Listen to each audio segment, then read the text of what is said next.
2026ஆம் ஆண்டு தமிழ்நாடு, புதுச்சேரி மற்றும் கேரள மாநில சட்டமன்ற பொதுத் தேர்தல் விருப்ப மனுக்கள் பெறுதலை பற்றி அனைத்திந்திய அண்ணா திராவிட முன்னேற்றக் கழகத்தின் பொதுச் செயலாளர் எடப்பாடி பழனிசாமி விடுத்துள்ள அறிக்கையில், தமிழ்நாடு சட்டமன்ற பொதுத் தேர்தல், புதுச்சேரி மற்றும் கேரள மாநில சட்டமன்ற பொதுத் தேர்தல் விரைவில் நடைபெற உள்ளதை முன்னிட்டு அனைத்திந்திய அண்ணா திராவிட முன்னேற்றக் கழகத்தின் சார்பில் வேட்பாளர்களாக போட்டியிட விரும்புகின்ற கழக உடன்பிறப்புகள் தலைமை கழகத்தில் வருகின்ற 15/12/2025 திங்கட்கிழமை முதல்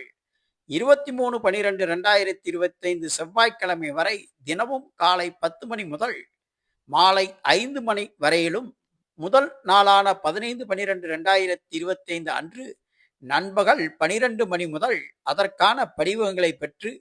அதில் கேட்கப்பட்டுள்ள அனைத்து விவரங்களையும் தெளிவாக பூர்த்தி செய்து மேற்கண்ட காலத்திற்குள் தலைமை கழகத்தில் வழங்கலாம் என தெரிவிக்கப்பட்டுள்ளது.